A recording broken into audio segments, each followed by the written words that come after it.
All right, all right, all right. Welcome, welcome. We have Marlon on with us today.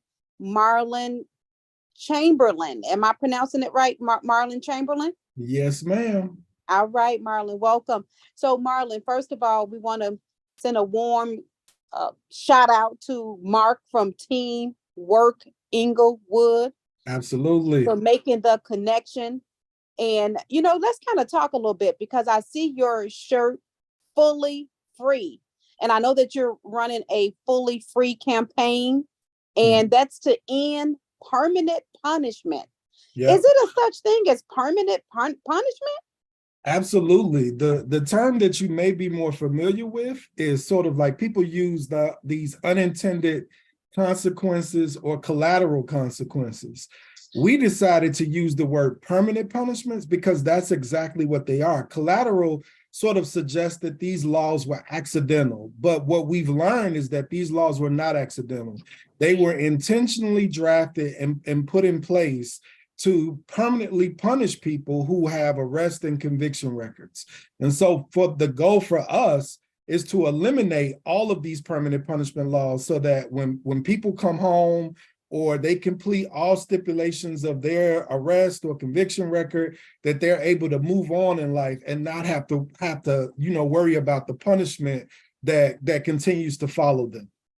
Wow. You know what, Marlon? I love what you just said. And I probably went a little out of order because I just jumped right into uh, punishment, permanent punishment, and was like, talk about it. But let's back up for a minute. First of all, tell us a little bit about yourself, who you are, kind of where you come from, and what made you tackle something so huge as fully free. So my name is Marlon Chamberlain. Once again, I am the director of the Fully Free campaign. And how I sort of like walked into this work in 2002, I was sentenced to a 20-year federal prison sentence. And in 2010, a couple things happened. There was a federal piece of legislation that passed called the Fair Sentencing Act, which basically changed the ratio between crack and cocaine. And just to be clear, the only difference between cocaine and crack is baking soda. But that's a completely different topic. But from the passing of this piece of federal legislation, this perked my interest into like policy work because my sentence was reduced from 20 years to 14 years. And so I was released from federal prison in May of 2012. And I made a commitment coming out of the system that one, I wanted to get involved with organizations that were working to remove barriers for people after incarceration, just because of like me being a recipient of the labor that was invested in me being able to come home early. And then two, I've noticed and learned how important it is for us to be involved civically and not just voting. Like we can be a part of the process to create policy that improves our communities and removes barriers. So coming out the system, I immediately got involved with a faith-based organization and met with the Senate president. This was my first legislative meeting. And it was in that meeting that I realized the importance of us being in that room because we are the ones that are directly impacted by incarceration. We've lived in the street, so why not bring that wisdom into the room when we think about how do we help create opportunities for people versus creating barriers? And so I was a part of a coalition that passed over 15 bills where we worked collaboratively with legislators, and we passed over 15 bills that created opportunities for people after incarceration. And this movement was led by folks, women and men, that were directly impacted by the system. And we led the trips to Springfield. We helped create the policy. And then we actually were a part of the process as it was implemented, and people were able to benefit from a lot of our work. And so that's how I got involved in this work. And just to get some context on how I got involved with the Fully Free work, one of the things that we noticed in our work is that introducing one bill at a time each year, like we will be doing this work for the rest of our lives, and it would take us way too long to eliminate all of these barriers. And so the Fully Free campaign was really developed out of this concept of what if we could introduce wholesale legislation that would eliminate a number of statutes at one time. So that way we would eliminate multiple barriers at one time versus introducing one bill at a time. And so that's where the concept of the Fully Free campaign really developed. And that's the goal of how we want to attack and address this work. Wow. No, yeah, I'm sitting here like scratching my head, like, oh my God, this is a lot. Give me, okay, so you know what? When we talk about permanent punishment, right? Is there any particular, like, crime or something, or can you like outline like what some of the permanent punishments are? Does that make sense what I'm asking? Yeah, absolutely. So, and I'll use myself as an example. So I've been home now 10 years. And a couple of years ago, my son, who's now 9 years old, he was 7 at the time, his teachers requested for me to chaperone him on a school field trip. And two reasons they asked me to chaperone is, one, they see how involved I am in my son's education. And then also from them knowing my story, they felt like that I could be a potential mentor to some of his fellow students. But I was denied this opportunity because there's a law on the books that says if you have any felony conviction that you're not able to chaperone your children on a school field trip or be a mentor at your children's school. You can't work as a janitor or as a cook in a school. And then also you can't join or be voted on local school councils and boards. So that's one example. Another example, my father passed away a couple of years ago and appointed me the executor over his estate. But again, because of my felony conviction, I was unable to carry out my father's last wishes because of a now 25-year-old decision that I made in 2002 that I was unable to carry out my father's last wishes. And this bill where it impacts over 600,000 people. So right now in Illinois, anybody with a felony conviction is not able to be an executor or an administrator over an estate. And there are over 1,300 laws that create permanent punishments in a broad spectrum of ways across the board, whether it's housing, whether it's public benefits, whether it's employment, whether it's civic engagement, family law. There are over 1,300 laws that impact folks across the state of Illinois if you have an arrest record or a conviction record. Woo! So that's a lot. So now let me ask you this, because people are going to see this video, that they're going to see this conversation, and they're going to want to get in touch with you. So for somebody who want to reach out to you directly, if they got questions, or even if they maybe, if there's room for people to join and volunteer and whatever, how do people reach you? So one, you can go to our website at fullyfree.org and sign up to receive campaign updates and action alerts.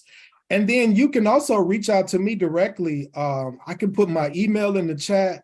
It's mchamberlain@heartlandalliance.org. You can reach out to me directly to set up some time if you have questions or just want to learn more or you want to get involved. You can either go through the website or email me directly.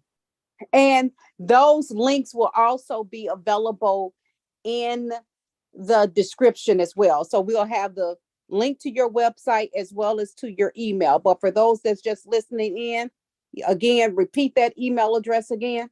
It's mchamberlain, CHAMBERLAIN @heartlandalliance.org. Okay. And what was that the email or the website? That's the email. The website's address is fullyfree.org. Gotcha.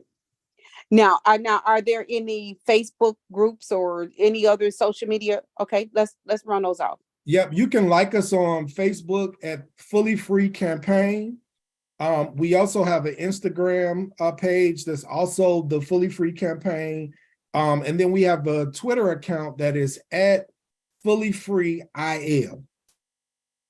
Okay, so in closing, if is there anything that you would like to just that we didn't cover, and that maybe I didn't ask the question, okay, but is it anything that you would like to give us more information on as it relates to the Fully Free campaign, and you guys' mission, um to kind of put an end to permanent punishment, and reforming the criminal legal system, just kind of give us a little bit more in closing. Yeah, absolutely. This is a multi-year statewide campaign. And so in year one, we were able to launch the campaign in 12 cities across the state, because we also wanted to lift up the fact that, according to the Never Fully Free report that we did, that there's an estimated 3.3 million people in the state of Illinois with an arrest or conviction record. And so we wanted to lift up the different cities across the state of Illinois that have huge populations of people that are returning to different cities throughout the state after incarceration. So we wanted to show that this is a statewide problem. And then the campaign is simply governed by two principles. We believe that a criminal record shouldn't follow anyone for life. And we also understand that when we say anyone for life, that your pathway to be fully free may be different based on your conviction. Like, there may be sort of like different mechanisms that are set up that people can move through so that they can be fully free. But we don't believe that a person should have to live with that stain of a felony conviction for the rest of their lives. We believe that once a person has completed their terms of incarceration, that person should be able to move forward in life and have an opportunity to really grow and evolve and have full citizenship.